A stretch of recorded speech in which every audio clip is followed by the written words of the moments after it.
Now, Mark, you produced 300, Yes. and this movie has a distinctly different feel to it. Can you talk about when you read this material and got involved with Tarsem in it, and what was the vision that you guys brought to the table for the picture? Well, when we, because Zach set the bar so high on 300, we were very cognizant of that.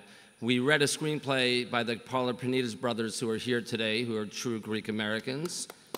They're really great. And Tarsem was a filmmaker extraordinaire who I had wanted, and Johnny, my partner, had wanted to work with for years. He came in with a vision of doing this movie like a Caravaggio painting strip rather than a comic strip. And the challenges were tremendous because we did not have a graphic novel or anything other than the screenplay for him to visualize the world that he wanted to create. But one of the things that really struck us was that so many of the themes in the story, particularly the one of free will and what really distinguishes mortals from immortals, we felt were really of this time now, and that people would get it, and plus they would see the greatest visual style director of our times rendering this. Where is it? So, Isabel, Luke, both of you are playing gods in this film. And this morning we spoke a little bit about the challenge of humanizing these larger-than-life figures. Can you talk about approaching these roles and finding the human core of somebody who is a god and not human at all? Well, yeah, it's an interesting one, isn't it? You can't reference any human person that's been a god, so you have to you have to strip it all bare. And see, for me, I always stripped Zeus bare and just saw what he was. And he's a father, he's a king, he's a lawgiver, he's authoritative, and I used all of those factors to create a God that has flaws, he has insecurities, he loves, he cares, and he believes in this character that Henry plays. And that's what I wanted to hopefully bring to Zeus, so that people can not just see this strong, king of the gods, but also see somebody that had lots of other layers to him. And I think you did that really well. You made him very relatable, because it's true with the insecurities and realizing that the gods also were not perfect in a way. They were human in that way, that they did have their insecurities too.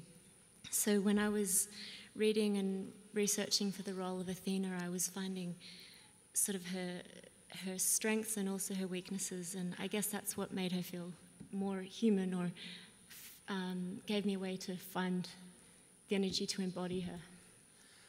Henry, it looks like an incredibly physically demanding role, but also emotionally demanding. Can you talk about the challenge of both of those sides of the character? Well, I think the one risk you have when you're in such a physical role is playing everything along too much of an aggressive line or an angry line. And the tricky thing was giving the softer side to Theseus, because in every man there is a softer side. It just depends on how it manifests. So I have to ask, because I am fascinated by him as a performer, and the three of you to go head-to-head with Mickey Rourke in this picture. And Mickey is such a great wild card. I'd also love to ask you about directing Mickey. But what is he like as an acting partner to get something back from him in a film? He's a fantastic presence alone, just to stand next to. And so when he's playing King Hyperion, to work with that is easy, because he's a scary dude. And in talking about directing Mickey, we spoke a little bit about You don't direct Mickey, you just work out how to work with him.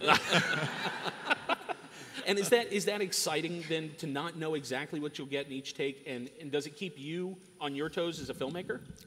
Not particularly. I think usually when I do something, there's very few areas where you can improvise in.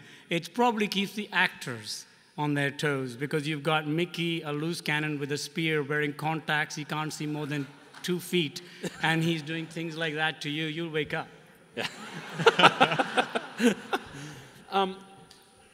Your visual style is so impressive in this picture, but listening to how you worked on The Fall, your last film, it really feels like, there we go.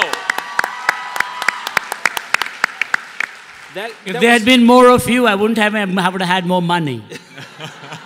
Sorry.